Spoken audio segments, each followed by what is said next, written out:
Mm.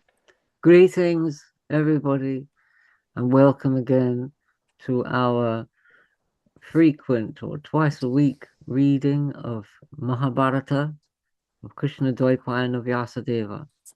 So we're currently on the sixth volume in Vivek Debroy's edition, which is drawing towards the end of Drona Parva, and been a lively debate on the inconvenience of Karna having used his spear to kill Gatotkacha, which was meant, which had been kept aside and assigned for his combat with Arjuna. But in the emergency, he had to use it. So Dhritarashtra is in this next chapter that we're about to begin. Dhritarashtra is questioning Sanjaya about the details of this incident. So Vandeham Sri Guru Sri Yuta Padakamalam Sri Gurun Vaishnavangscha Shri Rupam Sagrajatam Sahagana Raghunathanvitam Tam Sa Jivam Sadvaitam Savadhutam Parijana Sahitam Krishna Chaitanya Devam Shri Radha Krishna Padan Sahagana Lalita Sri Vishakhanvitangscha Narayanam Namaskritya Naram Chaiva Narottamam Deving Saraswati Vyasam Tato Jayamudirayet Om Namo Bhagavati Vasudevaya. So, Mahabharata, chapter 1135, Drona Vataparva, chapter 158. Dhritarashtra said, O son, what Karna, Duryodhana, and the others, Sakuni, Sobala, and especially you have done is greatly injurious. You have always known that the spear could only kill a single person in the battle. It was incapable of being countered even by the gods with Vasava. Why did Karna not use it in the battle earlier? O Sanjaya, why did he not release it at Devaki's son or Phalguna? Sanjaya replied, O Lord of the earth, the best of those in the Kuru lineage, returning from the battle, all of us used to converse about this in the night. We always said, O Karna, O Karna. When is it? Did we read this chapter already? I'll just read. When it became morning, the intelligence of Karna and other warriors was destroyed. Sorry. We always said, O Karna, when it is morning tomorrow, hurl the spear at Keshava or Arjuna. O king, this was destiny. When it became morning, the intelligence of Karna and the other warriors was destroyed. I think that destiny is supreme. Though he had it in his hands in the battle, Karna did not use it to kill Partha or Krishna, the son of Devaki. That spear was in his hand, rising like the night of destruction. However, his intelligence was destroyed by destiny, and Karna did not release it. O Lord, he was confounded by the delusion of destiny and did not use it to kill Krishna, the son of Devaki, or Partha, the equal of Shakra. Dhritarashtra said, You have been slain through destiny and through Keshava's intelligence. What was given by Vasava has gone, wasted on Gatotkacha, who was like a blade of grass. Because of this undesirable act, Karna, my sons, and all the other kings have been conveyed to Vaivashvata's eternal abode. Tell me about how the battle continued thereafter between the Kurus and the Pandavas after Hidimba's son had been killed. How did those strikers attack Drona's battle formation? What did the Srinjayas and the Panchalas do in the battle? After the death of Somadatta's son and Saindava, Drona must have become intolerant and prepared to give up his own life. He must have immersed himself in the army. He must have been like a yawning tiger or death with a gaping mouth. As Drona advanced, how did the Pandus and Srinjayas counter him? O son, what did Drona's son, Karna and Kripa, do in that battle? With Duryodhana at the forefront, how did they protect the preceptor? Sabyasachi and Vrikodara wished to kill Bharadwaja's son in that battle. How did those on my side envelop them with arrows? Oh, Sanjaya, tell me that. After the death of the king of Sindhu and after the death of Gatotkacha, they must have been intolerant and extremely angry. How did the battle rage during the night? Sanjaya replied, O king, when the Rakshasa Gatotkacha was killed by Karna in the night, the warriors on your side were delighted and roared. They descended with great force and began to slaughter the soldiers. The night was dark, and the king was overcome by supreme misery. The mighty armed one, the scorcher of enemies, spoke to Bhimasena. O mighty armed one, check the army of Dhritarashtra's son. With the death of Hidimba's son, I have become overcome by great confusion. Having been instructed, Bhima sat down on his own chariot. The king's face was full of tears, and he sighed repeatedly. On witnessing Karna's valor, he was overcome by great lassitude. On seeing that he was distressed, Krishna spoke these words to him. O Kaunteya, do not be miserable. This is not deserving of you. O foremost among the Bharata lineage, like an ordinary man, you should not yield to impotence. O king, arise and fight. O lord, bear the heavy burden. If you yield to impotence, there will be an uncertainty about victory. On hearing Krishna's words, Dharmaraja Yudhishthira wiped his eyes with his hands and spoke these words to Krishna. O mighty armed one, you know that Dharma is the supreme objective. The fruits of killing a Brahmana devolve on those who do not acknowledge a service.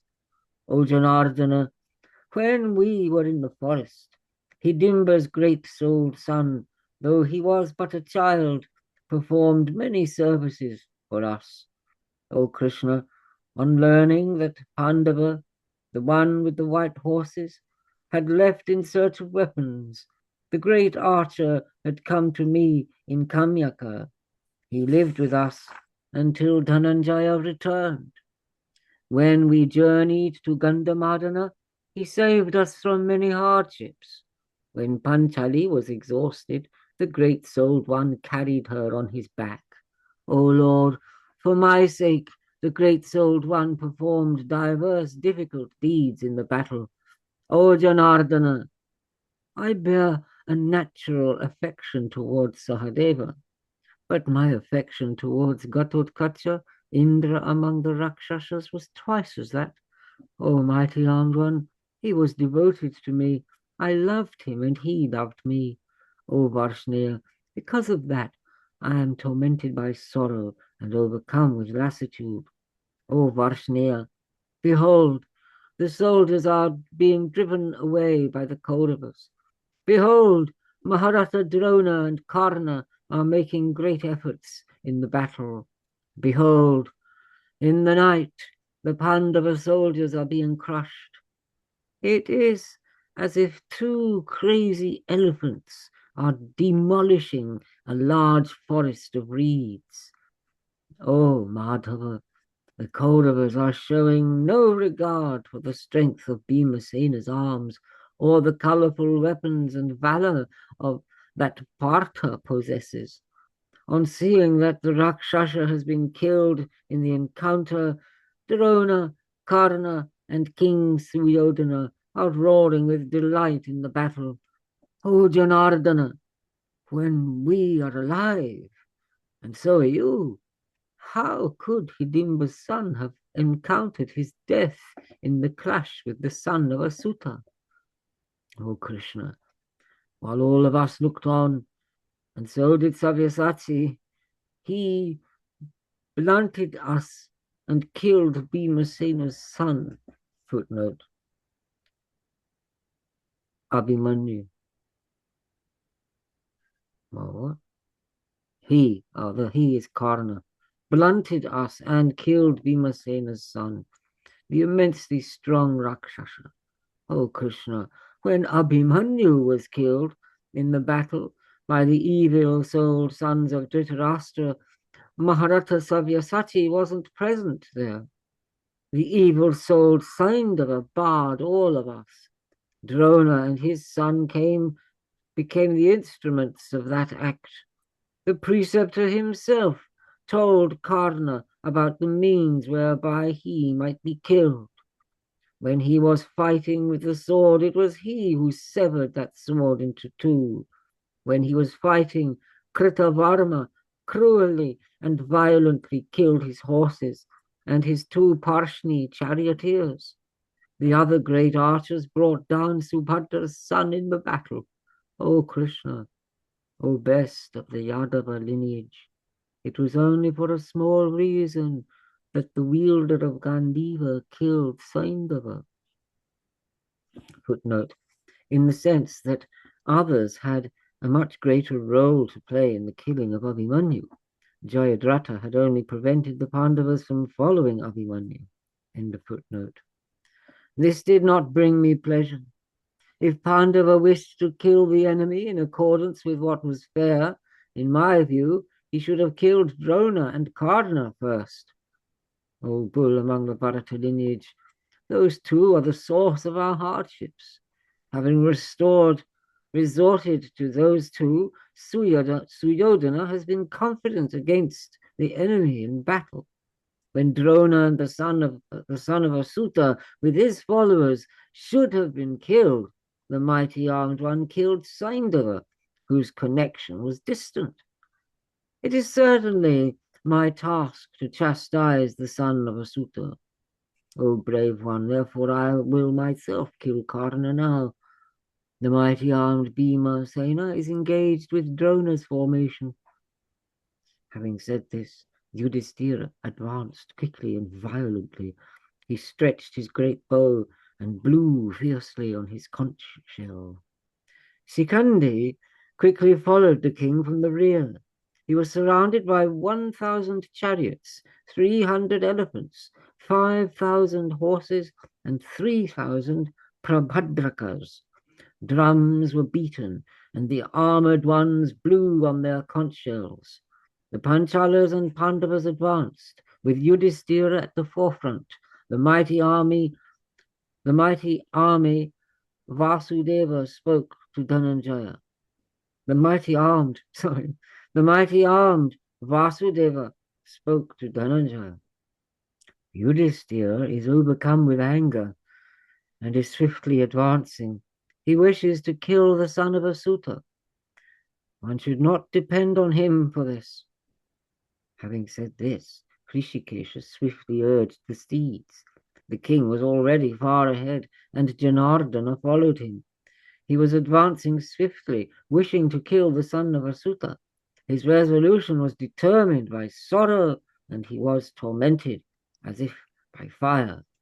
On seeing that Yudhishthira, Dharma's son, was advancing, Vyasa approached and said, though he has clashed against Karna in the battle, it is through good fortune that Phalguna is still alive. He preserved the spear, wishing to kill Sabyasachi. O bull among the Bharata lineage, it is good fortune that Jishnu did not engage in a duel with him.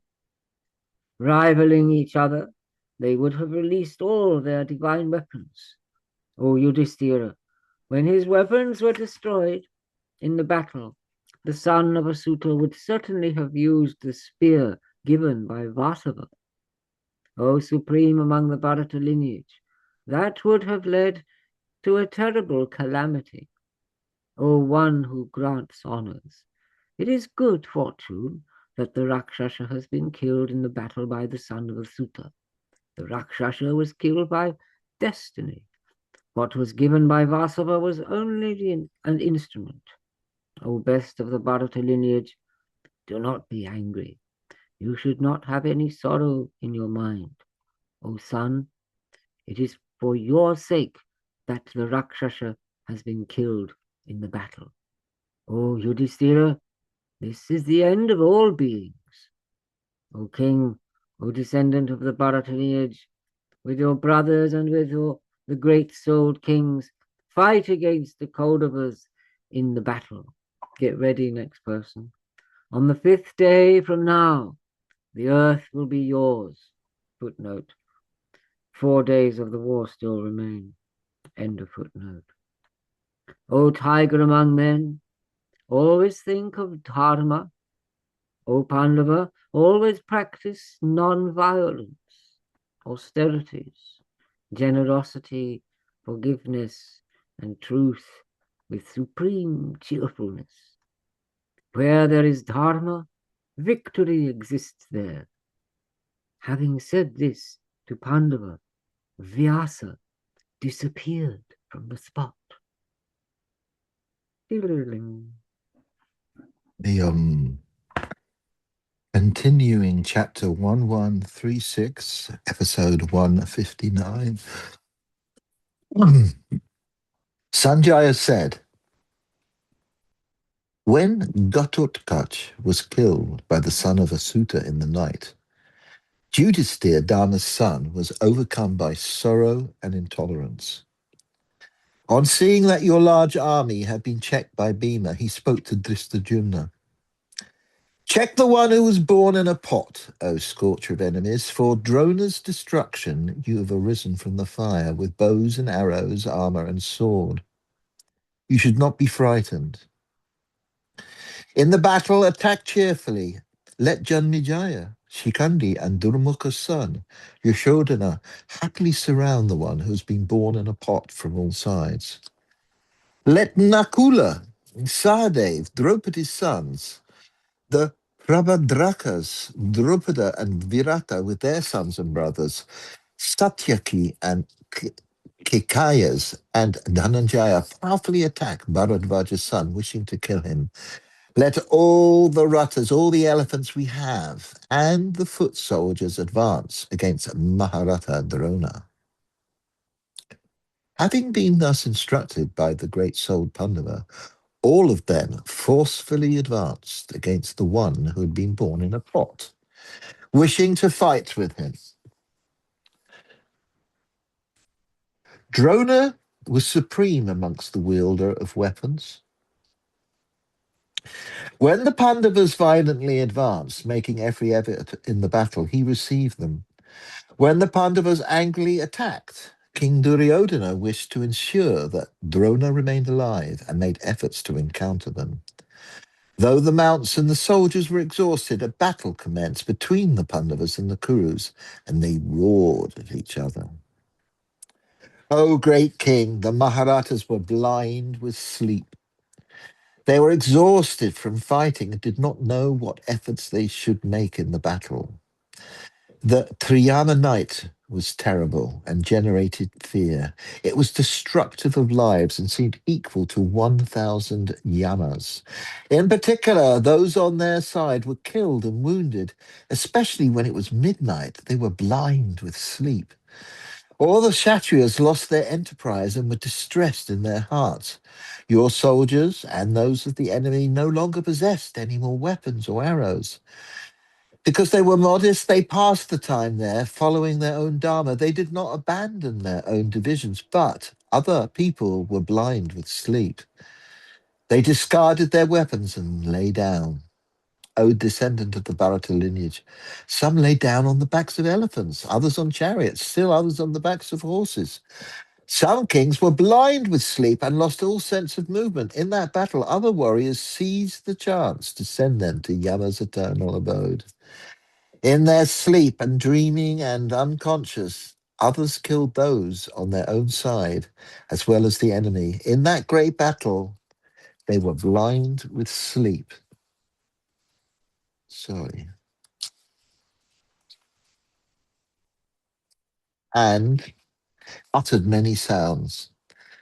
They fought in that battle, though their eyes were heavy with sleep. Some moved in that battle, and though blind with sleep, killed each other. O king, in the course of fighting in that terrible darkness, some brave ones killed many on their own side, as well as those on the enemy's side.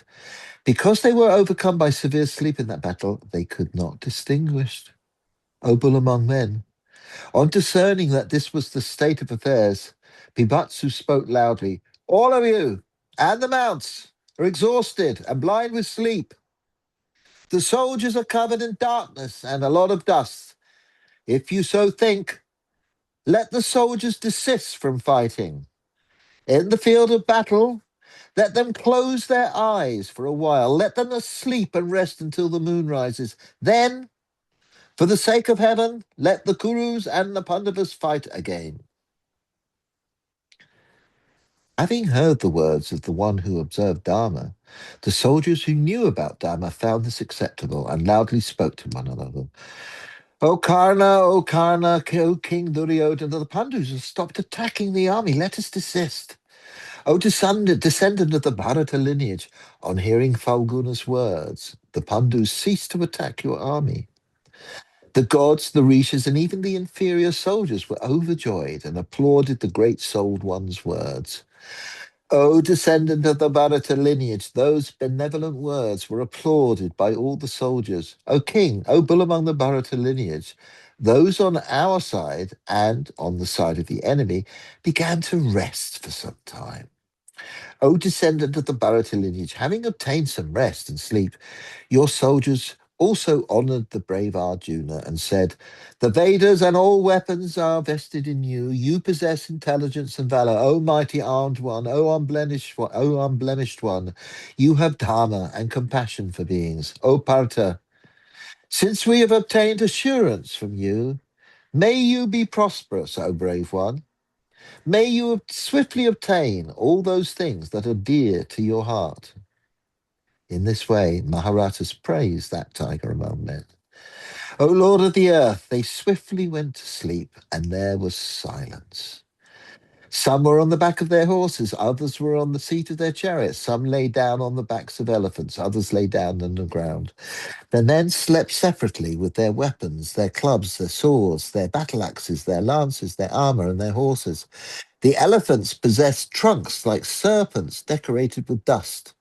They were blind with sleep and cooled the earth with their inhalation and exhalation. As the elephants breathed on the ground, it was beautiful. They looked like scattered mountains on which large serpents were breathing. There were horses with golden harnesses, their manes intertwined with their reins. They stamped the level ground with their hooves and made it uneven. Oh, Indra among everyone there slept with his mount. Without speaking, the armies slept there, and it looked like a wonderful picture drawn by a skilled painter. The Kshatriyas were young and adorned in earrings. They had injured each other's limbs through arrows. They slept against the temporal lobes of elephants, as if against the breasts of a beautiful woman. Amazing. The moon, the lord of lotuses that bloom in the night, arose, and its complexion was as fair as the cheeks of a maiden. It was a delight to the eyes, and decorated the direction presided over by the great Indra.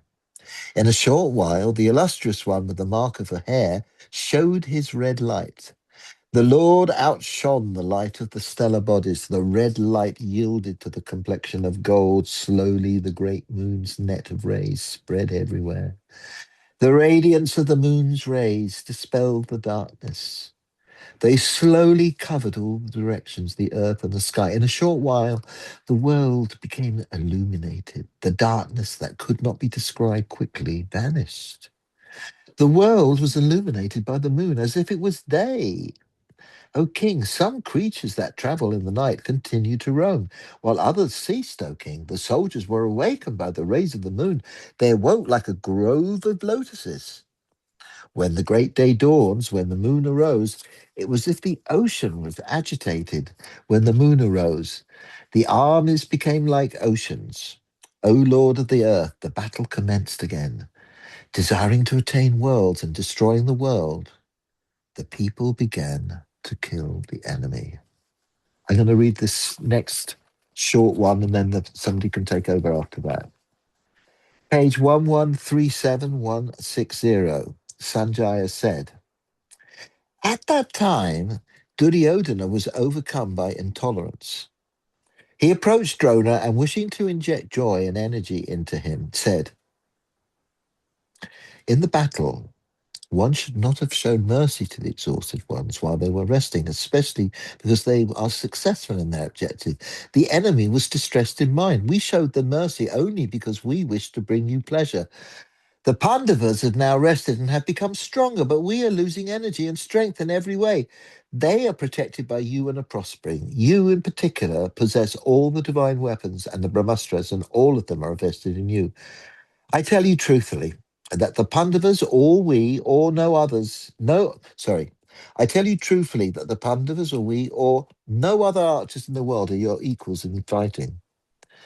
O supreme among the Brahmanas, you are knowledgeable about all weapons. There is no doubt about that. With your divine weapons, you can destroy all the worlds with the gods, the Asuras, and the Gandharvas. They are especially frightened of you, but you are not angry with them. Perhaps because you remember that they were your students, or perhaps it is my misfortune. Having been thus incited by your son, Drona became very angry. O king! He roughly spoke these words to Duryodhana. O Duryodhana, though I am old in this battle, I am fighting to the utmost of my capacity. All of them do not know about these weapons, but desiring victory, I cannot perform an inferior deed and kill those who are unacquainted with weapons. O Kaurava, but I give you my word, and it will not be otherwise. I will not do whatever is in your mind, be it good or bad. O king, I tell you truthfully that I will exhibit my valor and take off my armor and weapons only after I have killed all the Pandavas. You think that Kunti Arjuna was exhausted in the battle? O mighty armed one, O Kaurava, listen to what I truthfully have to say about his valor. When Sabyasachi is enraged in battle, the gods, the Gandharvas, the Yakshas, and the Rakshasas cannot stand before him. In Kandava, he countered the illustrious lord of the gods himself. The great souled one countered him with a shower of arrows. There were many other Yakshas, serpents, and Daityas intoxicated of their strength. The Indra among men killed them, and all this is known to you. At the time of the expedition with the cattle, the Gandharvas, Chitrasena, and the others were vanquished by him. The wielder of the firm bow freed you from bondage. The Nivitava Kavachas were the enemies of the gods and could not be killed by the gods in battle. They were defeated by that brave one. There were thousands of Danavas who lived in the city of Hiranyapura. That tiger among men vanquished them. How can humans withstand him, O Lord of the earth? You have yourself seen how your entire army made every effort, but was destroyed by the son of Pandu, O king. While he was thus praising Arjuna, your son was enraged. He again spoke these words to Drona. I, Dushashana, Kana, and my maternal uncle Shakuni will kill Arjuna in the battle. We will divide the army of the Bharatas into two parts. Hearing this, Bharadvaja's son laughed, but agreed to what the king had proposed and said, my blessings are with you. What Kshatriyas can slay that undying bull amongst Kshatriyas? He is the wielder of Gandhira and blazes in energy, the lord of riches, Indra, Yama, the lord of the waters, the Asuras, the serpents, and the Rakshasas with their weapons cannot kill him. O descendant of the Bharata lineage, such words are only spoken by fools like you. After having encountered Arjuna in battle, who can safely return home? You yourself are suspicious of everybody. You are cruel. Your resolution is wicked. You censure even those who speak for your own welfare. Without any delay for your own sake, advance against Kunti. You are the one who desires the fight. You have been born in a noble lineage. You are a Kshatriya. All these kings have caused no offense. Why are you getting them killed? You are the root of the enmity. Therefore, advance against Arjuna. This maternal uncle of yours is wise and is devoted to the Dharma of Kshatriyas, O Gandhari's son. He is addicted to deceitful gambling. Let him advance against Arjuna in the battle. He is skilled in playing with the dice. He is crooked, deceitful in gambling, and a cheat. Skilled in deceitful gambling, he has often said that he will defeat the Pandavas. Because of your stupidity and delusion, together with Karna, you have often cheerfully said in Dhritarashtra's presence, "O father, I, Karna, and my brother, Dushashan, these three will unite and kill the sons of Pandu in the battle." That was what you boasted in the hearing of the assemblage in the assembly hall. Accomplish that pledge now and make your words come true. This Pandava, your worst enemy, is stationed in front of you. Follow the Dharma of a Kshatriya. Death at Jaya's hand would also be praiseworthy. You have given donations, you have pleasured, you have studied, you have obtained the prosperity that you desired. You have been successful. You do not have any debts. You should not be frightened of Pandava. Get ready, Mark. Had he spoken these words in the battle, Drona desisted from fighting the enemy. With the soldiers divided into two, the battle commenced. Can I go? I'm ready. If Mark's not Oh, ready. sorry, can I? Yeah, sorry, I forgot you were there. Excuse me, apologies, please. Oh, cool. I hope the Howdy lighting's on. not too. No, too it's good. It's good. You're looking cool, man. Okay, good. Oh, Bhagavate Vasudevaya. Chapter 1138. I'll just say 1138, excuse me. Part 161. Sanjaya said, O Lord of the earth, when 3/4 of the night had passed, the battle again commenced between the delighted Kurus and Pandavas. Dispelling the rays of the moon, the sun was in the front, and Arjuna became manifest. Footnote. Arjuna is a name for the sun. It is also the name of the sun's charioteer, and in addition means dawn. It was thus nearing dawn. End of footnote. Dispelling, here we are. The sky became coppery red. The soldiers were divided into two. That is the Kaurava soldiers. Drona, with Duryodhana at the forefront, advanced against the Vatsas and the Panchalas. Wow. There you go. Footnote for Vatsas. This should read Matsyas. Okay, the footnote. So Drona, with Duryodhana at the forefront, advanced against the Matsyas and the Panchalas. On seeing that the Kurus were divided into two, Madhava was delighted and spoke to Arjuna. Place this division of the army on your left and the other one on the right. Well, the footnote says that is keep Drona's division to the right. End of footnote. So Dhananjaya acted in accordance with Madhava's words. He placed himself to the left of the great archers Drona and Karna. Discerning Krishna's intention and on seeing that he was stationed at the front, the destroyer of enemy cities, Bhimasena approached and spoke these words. So to Bhimasen said, O Arjuna, O Bibatsu, O Arjuna, listen to the words that I am telling you. The time for which Kshatriya ladies bear sons has now arrived. At this time you must strive for what is best, If you do not act accordingly, you will perform a cruel deed. You must resort to your valor and pay the debts to truth, prosperity, dharma, and fame. O best of warriors, penetrate this division and keep that one to your left. So, in the footnote, it says that is ignore Drona's division. Seems to be the battle tactic. So, Sanjaya said, thus urged by Bhima and Keshava, Savyasachi passed over Karna and Drona and attacked the army from all sides. Bulls among Kshatriyas placed themselves at the forefront and were scorched. Those bulls among Kshatriyas were brave. They resorted to their valor, but none of them were capable of resisting that raging conflagration. Duryodhana, Karna, and Shakuni, Sobala, showered down storms of arrows on Dhananjaya, Kunti's son.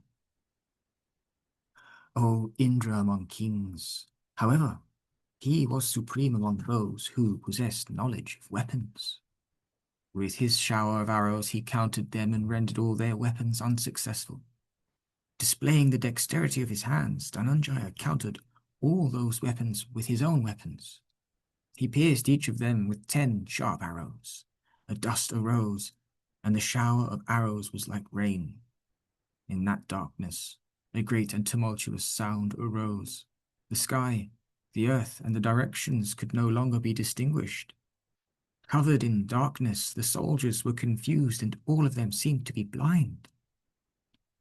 O king, we could no longer distinguish each other, friend or foe. The kings continued to fight on the basis of guessing. O king, as they clashed against each other, Rathas lost their chariots. They were submerged in a mass of hair, armor, and arms. Horses were slain, charioteers were killed, the Rathas lost all enterprise. When they were alive, they were seen to be afflicted by fear. Deprived of their lives, horses and their riders were seen to lie down against slain elephants that were like mountains. Drona abandoned that field of battle and moved towards the northern direction. He was stationed in that battle like a fire without smoke. O Lord of the Earth! On seeing him stationed there, in the forefront of the battle, the Pandava soldiers lost their peace of mind and trembled. He dazzled in his resplendence, flaming in his energy. O Venerable One! On seeing Drona, they abandoned their weapons and were rendered immobile. He challenged the enemy soldiers like an elephant with a shattered temple. They lost hope of defeating him, like the Danavas against Vasava. Some lost all their initiative. Other spirited ones became angry. Others were astounded, and still others were filled with intolerance. Some kings rubbed one hand against the other. Others lost their senses because of anger and bit their lower lips. Some whirled their weapons, others slapped their arms. There were others who possessed great energy and were ready to give up their lives. They attacked Drona. In particular, the Panchalas were afflicted by Drona's arrows. O Indra among kings! Though they were in severe pain, they continued to try in that battle. In that encounter, Virata and Drupada advanced against Drona, as the one who was invincible in battle was roaming around in the field of battle. O Lord of the Earth! 3 of Drupada's grandsons and the great archers among the Chedis advanced to fight against Drona. With 3, it's just because the blinding darkness of the arrows, and Drona moves north, and now he's being, how do they say it, advanced upon. So, carrying on. With 3 sharp arrows, Drona robbed the 3 of Drupada's grandsons of their lives. Slain, they fell down on the ground. In that encounter, Drona then defeated the Chedis, the Kekayas, the Srinjayas, and the Matsyas. Bharadvaja's Mahabharata son defeated all of them. O great king! In that battle, Drupada became angry and countered Drona with a shower of arrows, and so did Virata. However, Drona, the scorcher of enemies, used a couple of yellow-hued and broad-headed arrows. With these, he dispatched Drupada and Virata to Vasvata's eternal abode. Vasvata's Yama, another name for Yama. Virata and Drupada were slain, and so were the Kekayas, the Chedis, the Matsyas, and the Panchalas. 3 of Drupada's brave grandsons were also killed. On witnessing Drona's deeds, the great-minded Drishtadyumna took a pledge in the midst of those Ratas, having become overcome with anger and sorrow. Let the fruits of my sacrifices and all my Kshatriya and Brahmana qualities be destroyed if Drona escapes from me today, as long as Drona does not retreat from the battle. He thus took an oath in the midst of all the archers. With his soldiers, Panchala, the destroyer of enemy heroes, advanced against Drona.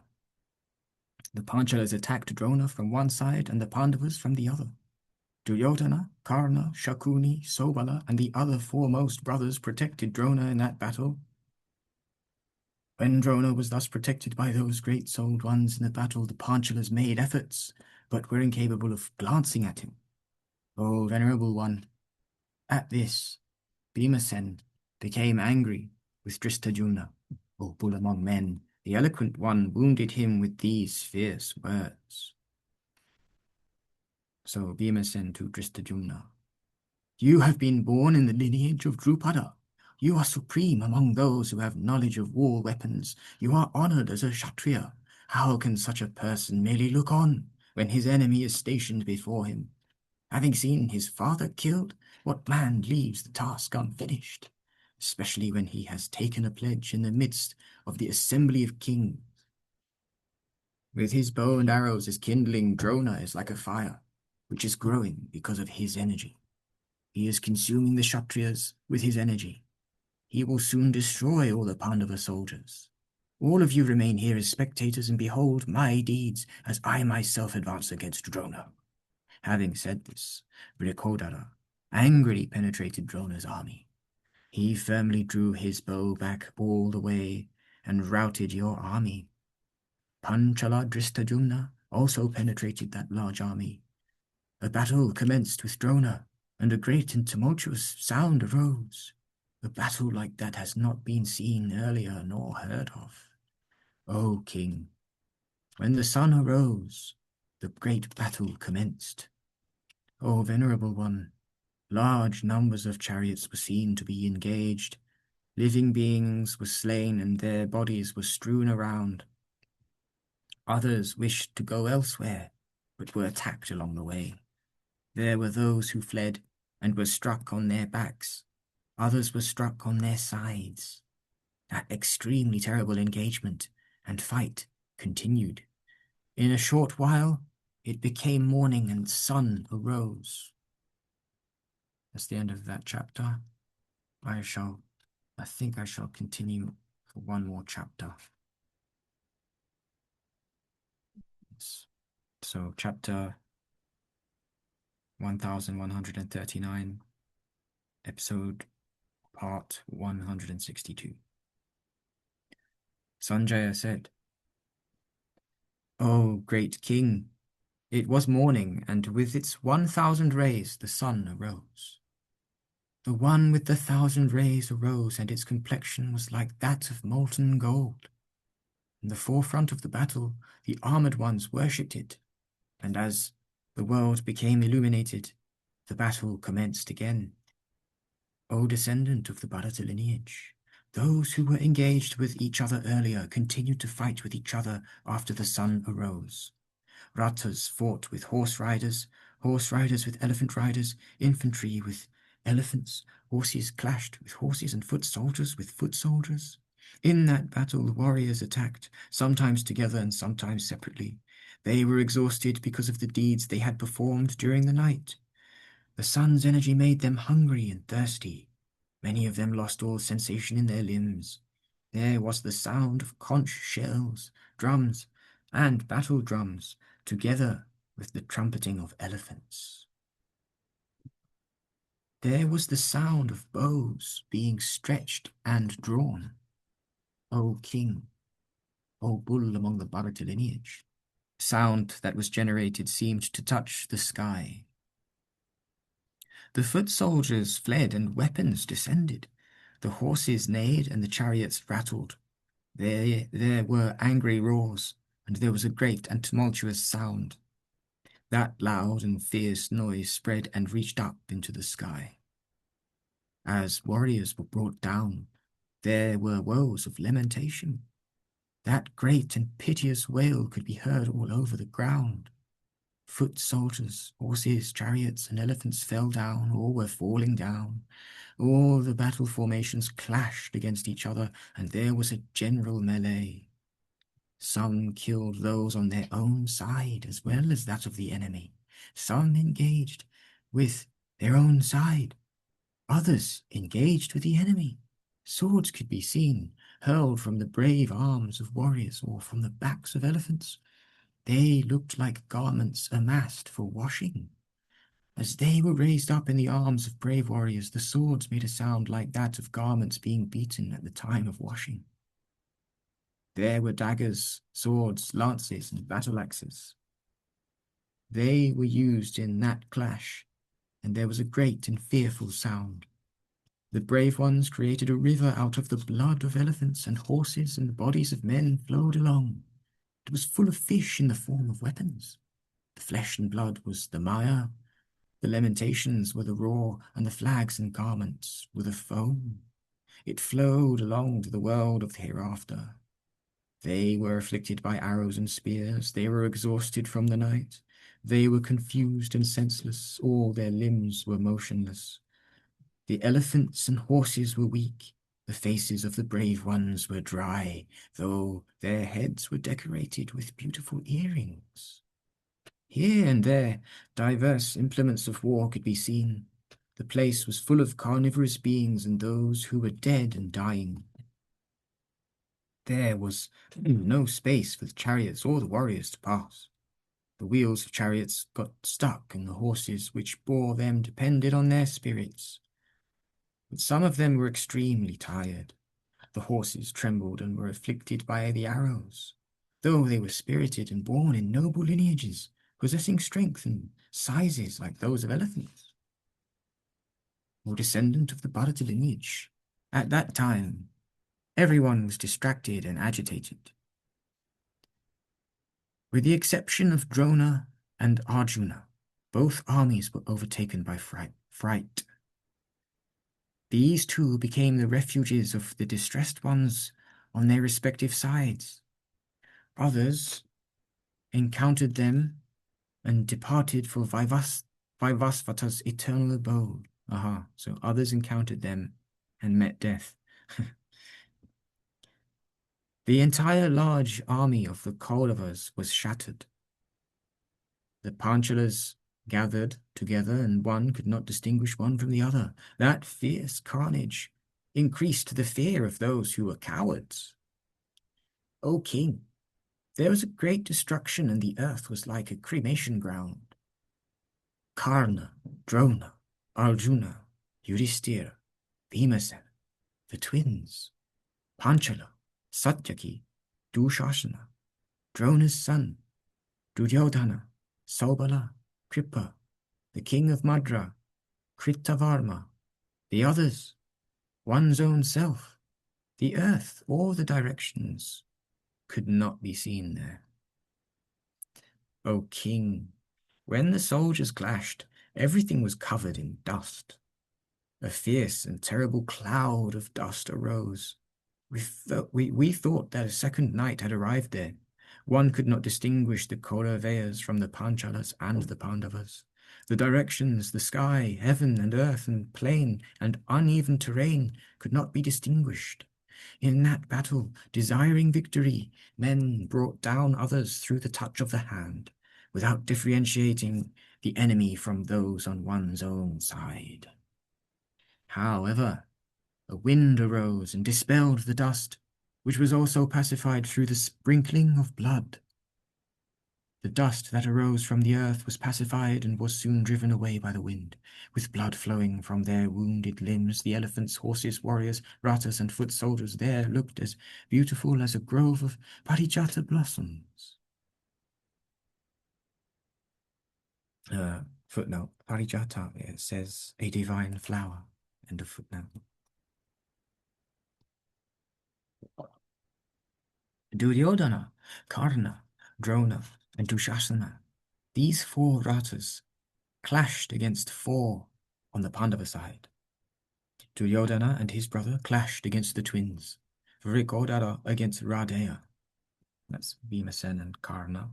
And Bharadvaja's son against Arjuna. Everyone else looked on at that great and terrible wonder. It was a fierce and superhuman encounter between those bulls among ratas. Their chariots traversed wonderful paths. The chariots executed diverse motions. Those warriors were colorful in fighting, and all the warriors witnessed that wonderful battle. They were brave and made endeavors to vanquish each other. They showered down arrows like a cloud at the end of summer. Those bulls among men were stationed on chariots that were as radiant as the sun. They were as beautiful as a mass of clouds during autumn. The great archers challenged each other. They made efforts in wielding their bows. They attacked each other like crazy bull elephants. It is true that one does not discard one's body until the time has come, since those Maharatas were not simultaneously killed in that battle. Arms and feet were severed, and so were heads with beautiful earrings. Footnote. This is a general description and not restricted to the 8 who were immediately fighting. End of footnote. Who were just being described. So the general description. It is true that one does not discard one's body until the time has come, since those Maharatas were not simultaneously killed in that battle. Arms and feet were severed, and so were heads with beautiful earrings. There were hollow arrows and razor-sharp arrows, iron arrows, nails, lances, javelins, and many other kinds of sharp and supreme weapons. There was diverse and colorful armor for the body. Many chariots were shattered. Many elephants and horses were slain. With the standards brought down, the chariots looked like empty cities. Bereft of men, the frightened horses dragged the chariots here and there, with a speed like that of the wind. There were brave warriors with ornaments, whisks, mail, and standards. They were brought down. There were umbrellas, ornaments, garments, and fragrant garlands. There were necklaces, crowns, diadems, headdresses, and large numbers of bells. There were gems on the breasts and jewels worn on golden headgear. With these beautiful objects scattered around, the place looked like the sky, adorned by a large number of stars. Duryodhana was intolerant and angry. He clashed against Nakula, who was also intolerant and angry. Madri's son cheerfully struck your son on his right side with a large number of arrows, and a loud roar broke out. Coming up soon to the end of this chapter. In that battle, he was struck on his right flank by his cousin brother and became intolerant. Yeah, footnote there. For cousin brother. Brativia has several meanings. It means a father's brother's son and a cousin in general, but it also means an enemy. Instead of cousin brother, the translation as enemy is equally acceptable. Very interesting. So, thus angered, he also struck back on the right flank. Having been thus attacked by your son from the right flank, the energetic Nakula executed wonderful circles and countered him. However, he repulsed all these and afflicted him with his net of arrows. Having forced Nakula to retreat, he was honored by the soldiers. However, Nakula asked your son to wait, remembering all the hardships that had been caused by your evil counsel. Okay. Thank you, Kanai. Fantastic. Continuing on in this Ganguli's edition, it's chapter 188. Om Namo Bhagavate Vasudevaya. Sanjaya said, then Dushasana, filled with wrath, rushed against Sahadeva, causing the earth to tremble with the fierce speed of his car.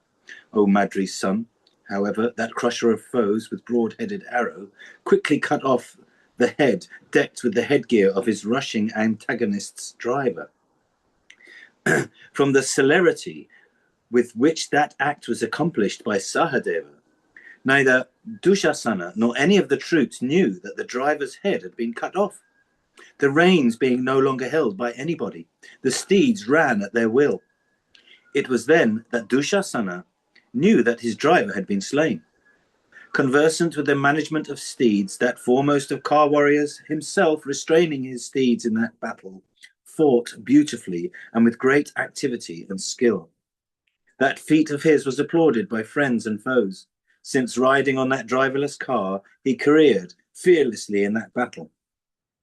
Then Sahadeva pierced those steeds with keen shafts. Afflicted with those shafts, they quickly ran away, careering hither and thither. For catching hold of the reins, he once laid aside his bow, then he took up his bow for using it, laying aside the reins. During those opportunities, the son of Madri covered him with arrows. Then Karna, desirous of rescuing thy son, rushed to that spot. Thereupon Vrikodara, with great care, pierced Arjuna in the chest and arms with 3 broad-headed shafts, sped from his bow drawn to its fullest stretch. Struck with those shafts like a snake with a stick, Karna stopped and began to resist Bhimasena, shooting keen shafts. Thereupon a fierce battle took place between Bhima and Radha's son. Both of them roared like bulls, and the eyes of both were expanded with rage. Excited with wrath and rushing towards each other with great speed, they roared at each other. These 2 delighters in battle were then very close to each other. So near were they that they could not easily shoot their shafts at each other. Thereupon an encounter with maces happened. Bhimasena speedily broke with his mace the kuvara of Karna's car. That feat of his, O king, seemed highly wonderful. Then the valiant son of Radha, taking up a mace, hurled it at Bhima's car. Bhima, however, broke it with the mace of his own. Then taking up a heavy mace, once more Bhima hurled it at Adhirata's son. Karna struck that mace with numerous shafts of beautiful wings sped with great force, and once again with other shafts. Thus struck with Karna's shafts, the mace turned back towards Bhima like a snake afflicted with incantations. With the rebound of that mace, the huge standard of Bhima broke and fell down.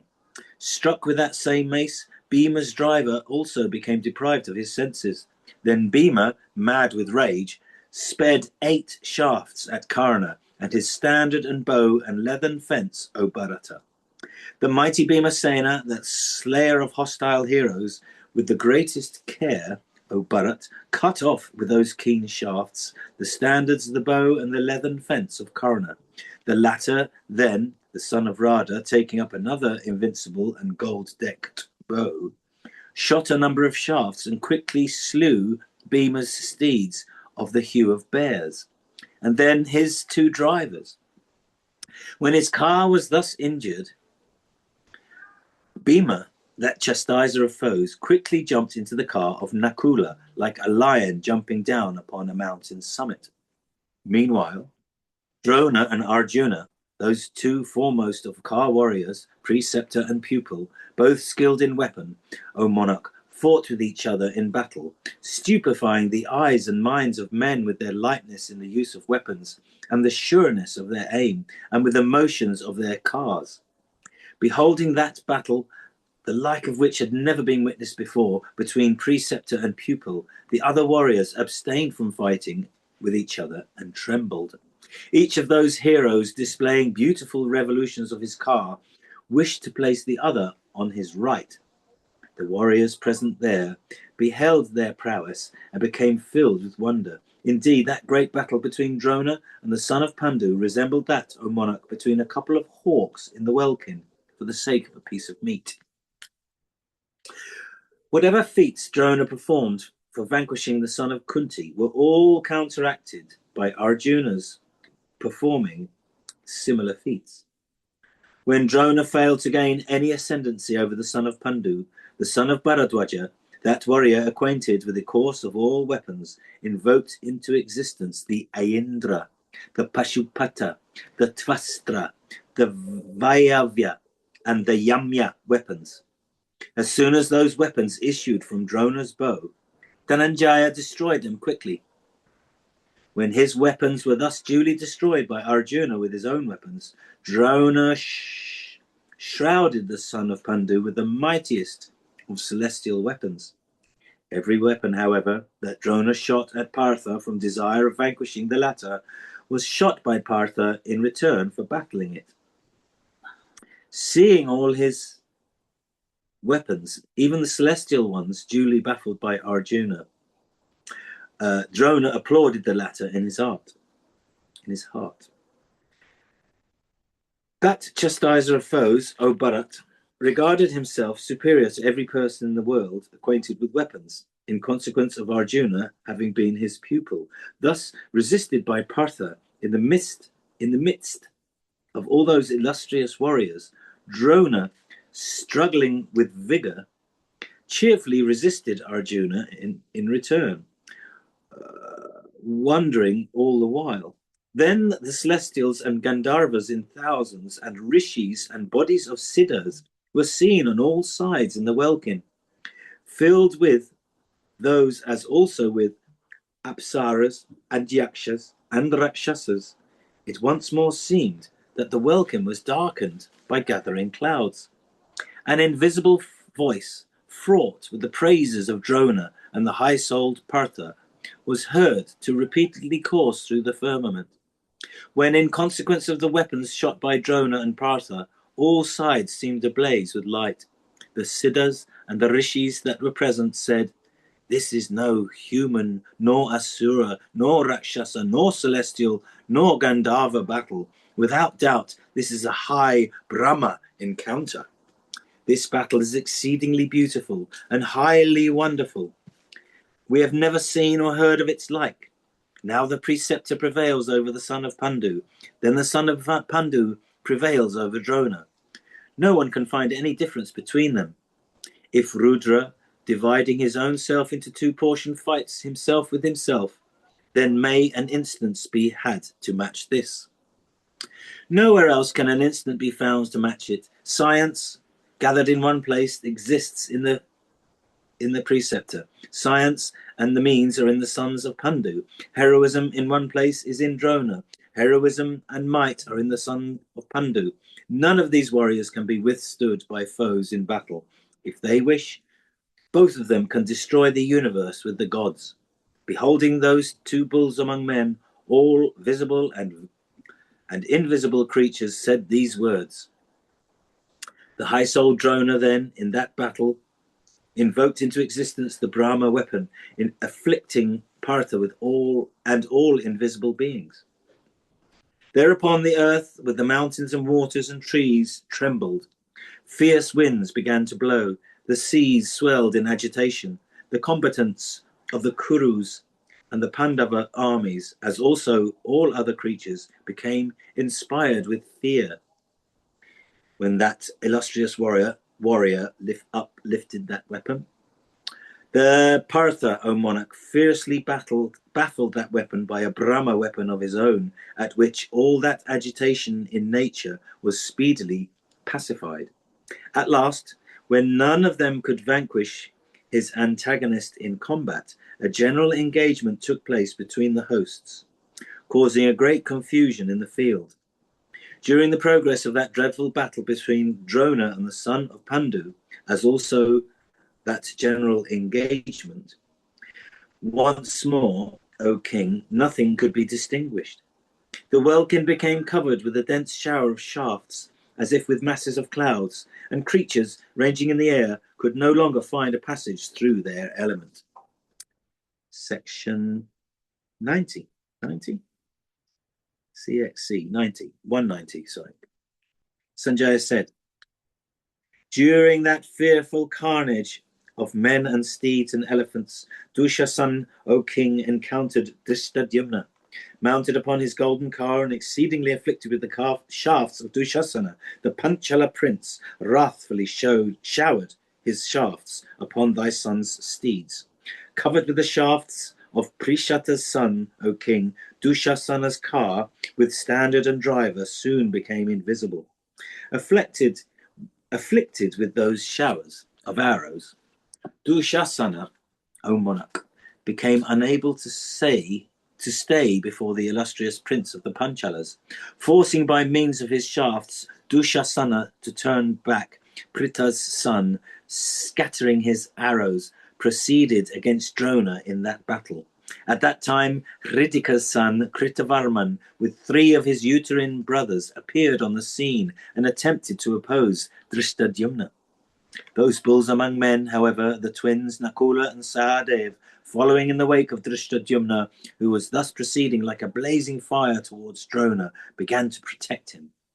Then all those great car warriors, endued with might and excited with rage, began to strike one another, making death their goal. Of pure souls and pure conduct, O king, and keeping heaven in view, they fought according to righteous methods, desirous of vanquishing one another. Of stainless lineage and stainless acts, and endued with great intelligence, those rulers of men, keeping heaven in view, fought fair battles with another. There was nothing unfair in that fight, and no weapon was used that was regarded as unfair. No barbed arrows, nor those called nalikas, nor those that are poisoned, nor those with heads made of horns, or those equipped with many pointed heads, nor those made of the bones of bulls and elephants, nor those having 2 heads, nor those having rusty heads, nor those that are not straight going, were used by any of them. All of them used simple, fair weapons and desired to win both fame and region of great blessedness by fighting fairly. Between those 4 warriors of thy army and those 3 of the Pandava side, the battle that took place was exceedingly dreadful, but divested of everything unfair. Then Drishtadyumna, exceedingly quick in the use of weapons, beholding those brave and mighty car warriors of thy army checked by the twins Nakula and Sahadev, proceeded towards Drona. Checked by those 2 lions among men, those 4 heroic warriors encountered the former like the wind assailing a couple of mountains standing on the way. Each of the twins, those great car warriors, was engaged with a couple of arrows against Drona. Beholding the invincible prince of the Panchalas proceeding against Drona, and those 4 heroes of his own army engaged with the twins, Duryodhan, O monarch, rushed to that spot, scattering showers of blood-drinking arrows. Seeing this, Satyaki quickly approached the Kuru king. Those 2 tigers among men, the 2 descendants of Kuru and Madhu, approaching each other, became desirous of striking each other in battle. Recalling to mind their behavior towards each other in childhood, and reflecting with pleasure on the same, they gazed at each other and smiled repeatedly. Then King Duryodhan, mentally blaming his own conduct, addressed his ever-dear friend Satyaki and said, "Fie on wrath, O friend, and fie on vindictiveness, fie on Kshatriya usage, and fie on might and prowess, since thou aimest thy weapons at me, and I too am aiming at thee, O bull of Sini's race. In those days thou wert dearer to me than my life itself, and I also was such to thee. Alas, all of those acts of childhood that I remember of both thyself and mine became quite insignificant in this field of battle. Alas, moved by wrath and covetousness, we are here today for fighting against each other, O thou of the Satvata race." Unto him who said those words, O king, Satyaki, conversant with high weapons, taking up some keen arrows, smilingly replied, "This is no assembly, O prince. nor the abode of our preceptor, where in former days we sported together. Duryodhana answered, where have those sports of our childhood gone, O bull of Sini's race? And alas, how has this battle now come upon us? It seems that the influence of time is irresistible, urged though we are by desire of wealth. What use, however, have we of wealth that, assembled together, we are now engaged in battle, moved by the avarice of wealth? Sanjaya said unto King Duryodhana, who said so, Satyaki replied, this has always been the usage of Kshatriyas, that they have to fight even against their preceptors. If I am dear to thee, O king, then slay me without delay.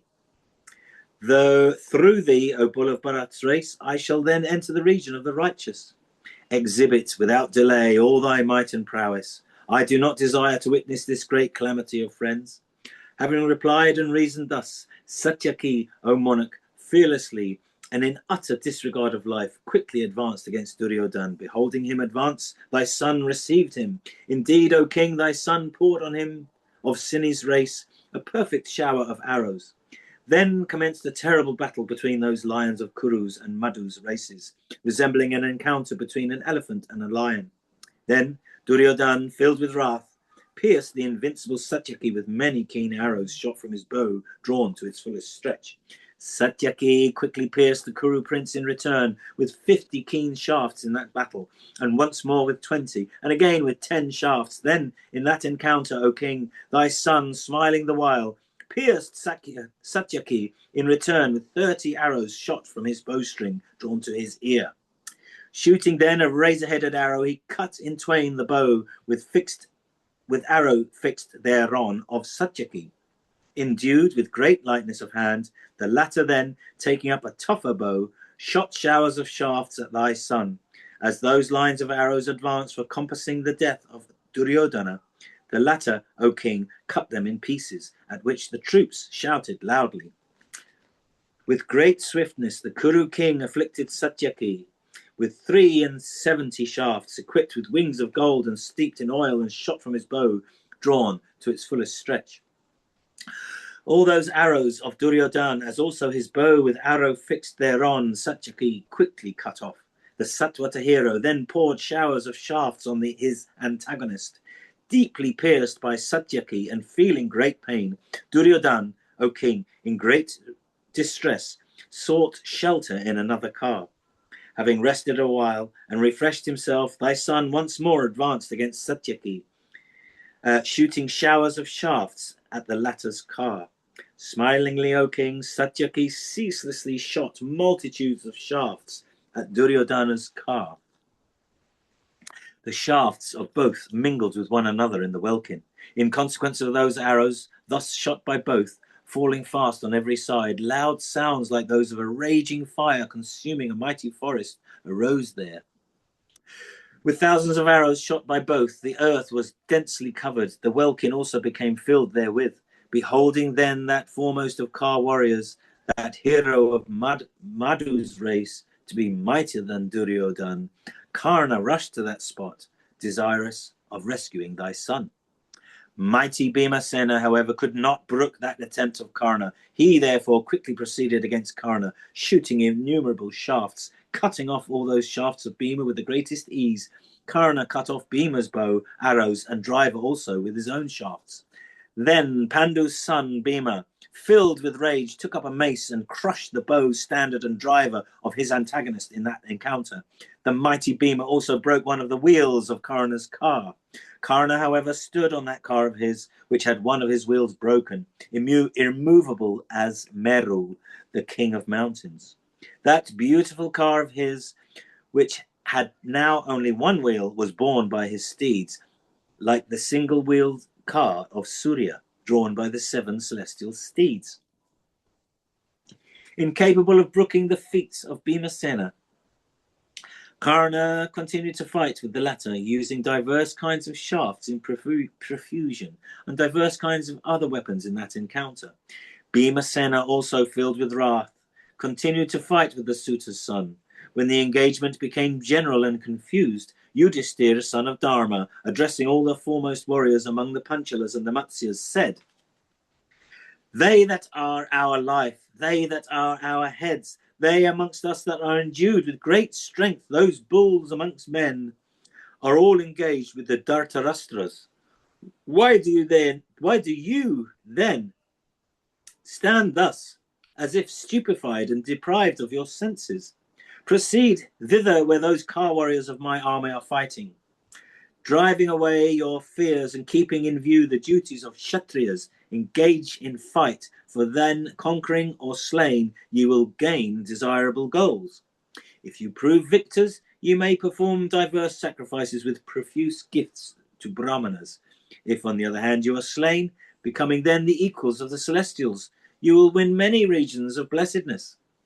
Thus urged by the king, those heroic and mighty car warriors engaged in battle, observant of Kshatriya duties, quickly proceeded against Drona. The Panchalas then, from one side, assailed Drona with innumerable arrows, while others, headed by Bhimasena, began to resist him from another side. The Pandavas had 3 crooked-minded mighty warriors amongst them. They were Bhimasena and the twins, Nakula and Sahadev.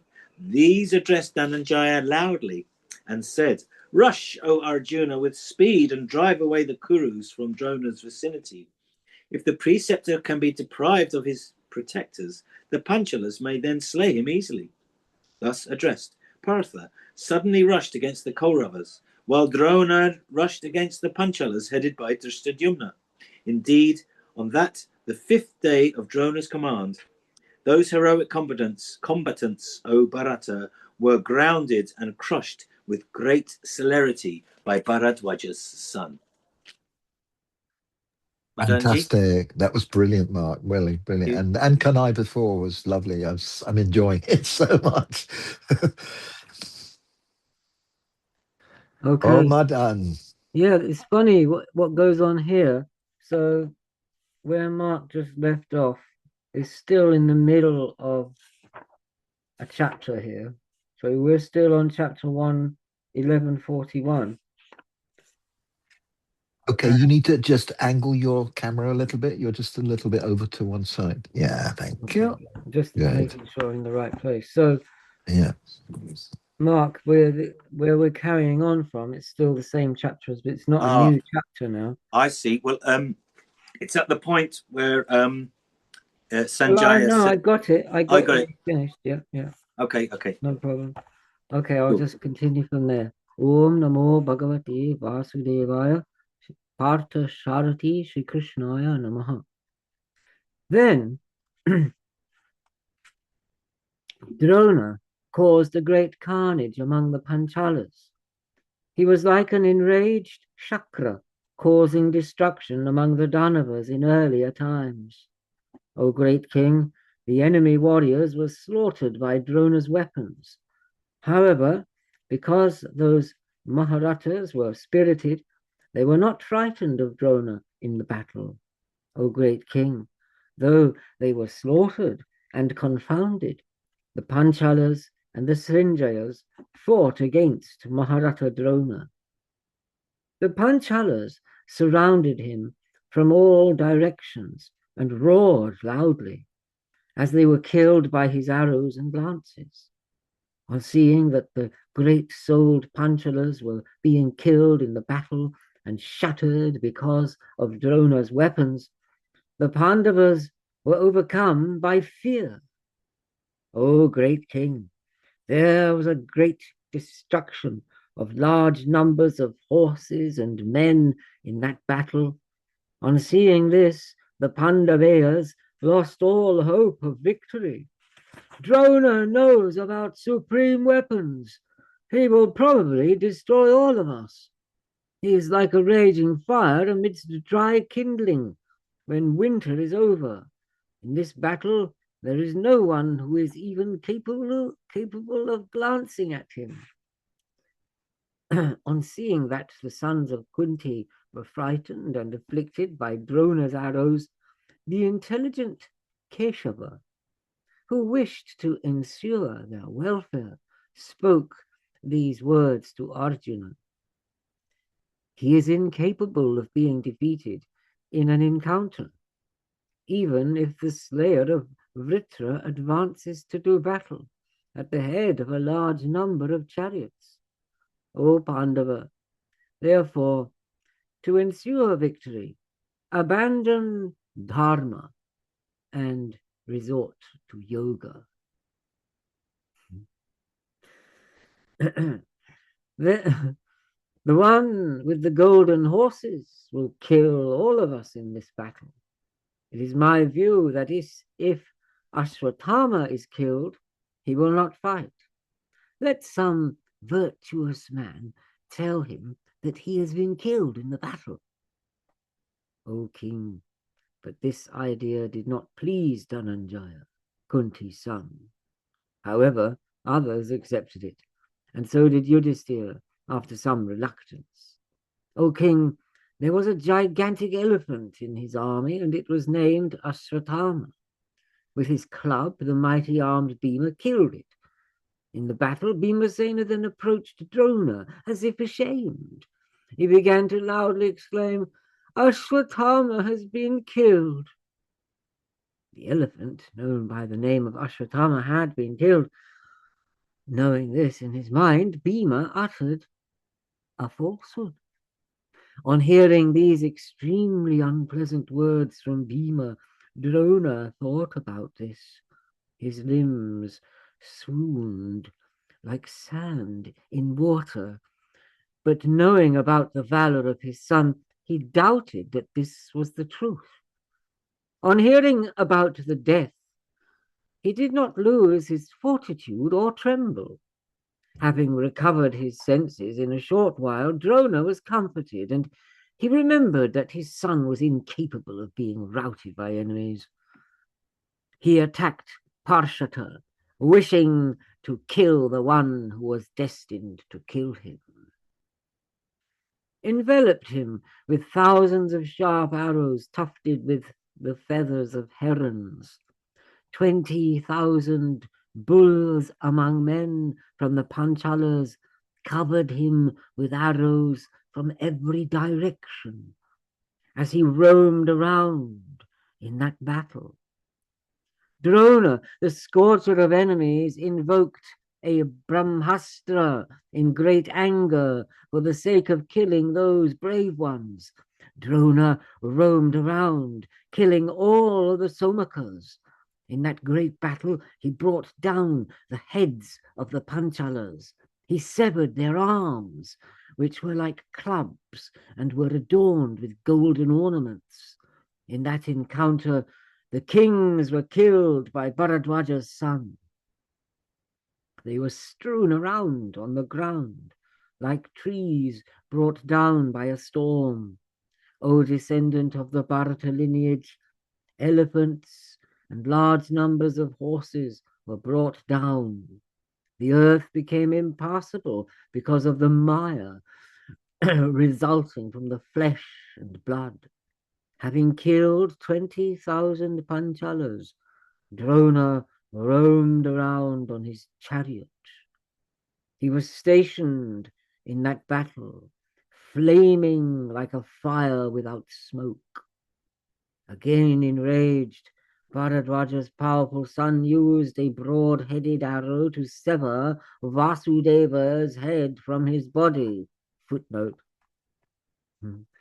This doesn't quite belong. Vasudeva had already been killed by Drona in section 66. So it's not Vasudeva, it's Vasudana. Though this might be a different Vasudana. So that was my error there. It's Vasudana, not Vasudeva. So his head was knocked off his body.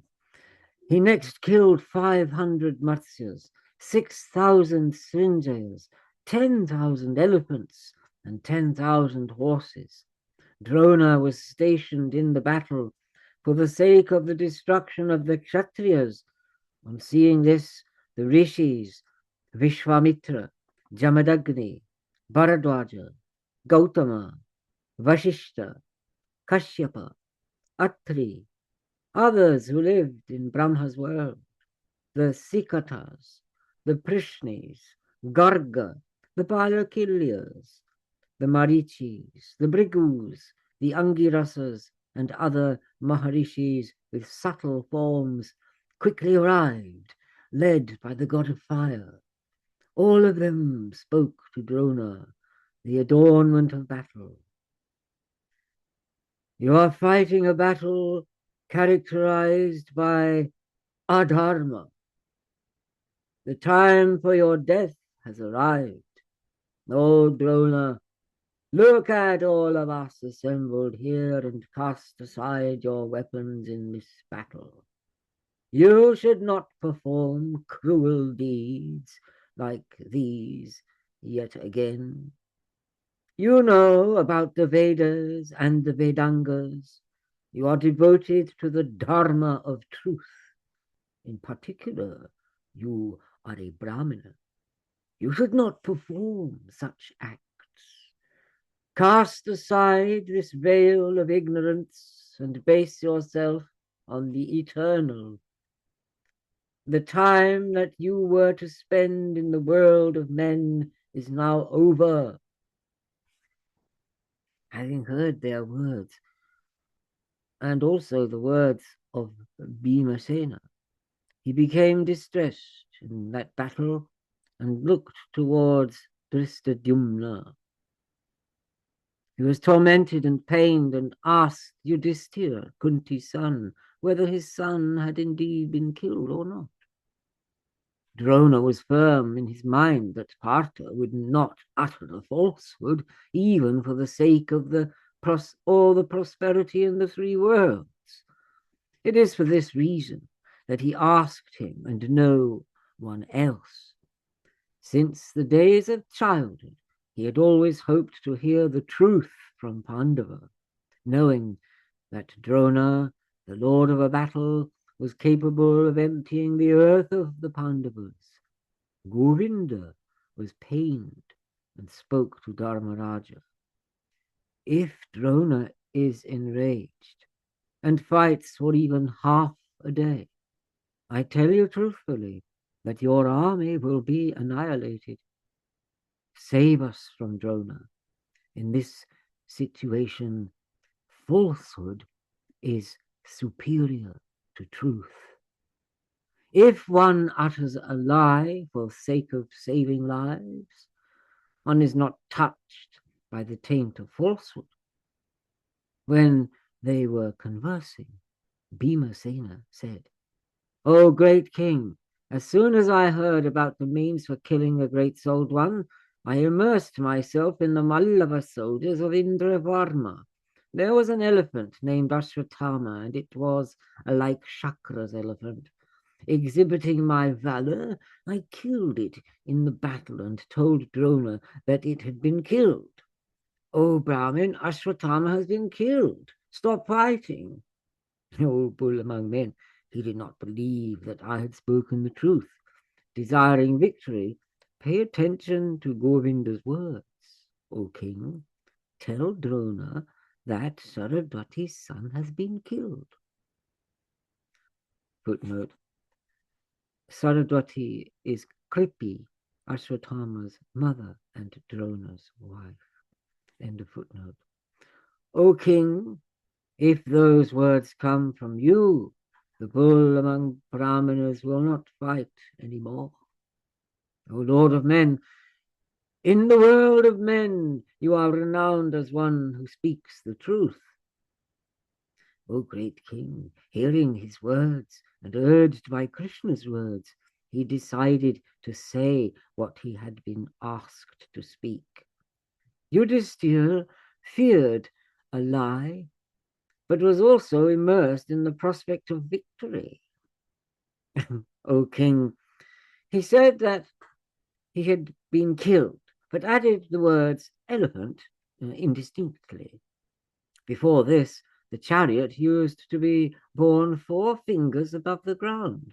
However, after he uttered that falsehood, his chariot started to touch the earth. On hearing Yudhishthira's words, Maharata Drona was tormented by sorrow on account of his son. He no longer wished to live. He thought that he had caused injury to the great-souled Pandavas. In his mind, he thought about the words of the rishis and about what he had heard about his son's death.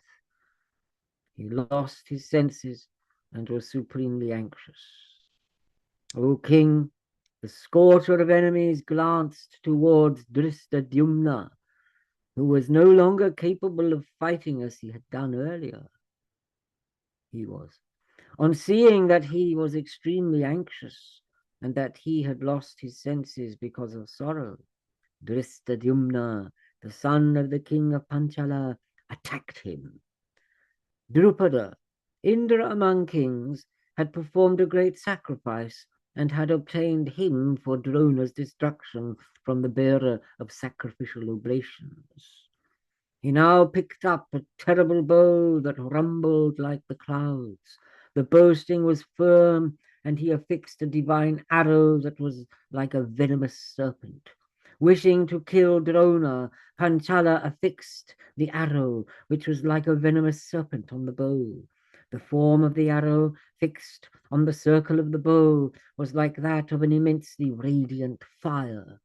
The bow looked like the sun in the sky when summer is over. Parshata stretched that flaming bow. The soldiers saw this and thought that the time of destruction had come. On seeing it aimed towards him, Bharadwaja's powerful son thought that the end of his bodily life had arrived. O Indra among kings, the preceptor made efforts to counter it, but the great-souled one's weapons no longer manifested themselves. Though he had used them for 4 days and a night, they had not been exhausted. However, with 1/3 of the day having passed, the arrows were exhausted. His arrows were exhausted, and he was overcome by grief on account of his son. The diverse divine weapons no longer appeared before him. Therefore, he decided to cast aside his weapons, as the sages had asked him to do. But he still possessed energy and could fight like a superman. He picked up a divine bow given to him by Angirasa, with arrows that were like a Brahmin's curse. He continued to fight with Drishtadyumna. Angry and intolerant, he enveloped Drishtadyumna. Should we leave it there, because this chapter goes on still? I was really enjoying it, but if you feel it's your, if you say so, finish it off. It's another 3 sides of paper. I'm up for it if you've got the energy. You read it then. So I'm not set up for it at the moment with my lighting or anything there. Well, maybe Karnai, do you want to finish it off from the top of page 458? I can't. I was hoping to finish Yeah. it. Madan, All right. sorry, Madan, you're doing so well. You've got But the I mean, right just gravitas. ending it now is fine as well. Yeah, it is 9 o'clock, and I. Okay, you decide then. If you want to end it now, we can, if it's appropriate. Okay, because I've got to go and get up at 5. Okay, no, okay, I'll just turn it off then. All right, so sorry about that. That's okay. Anyway, it's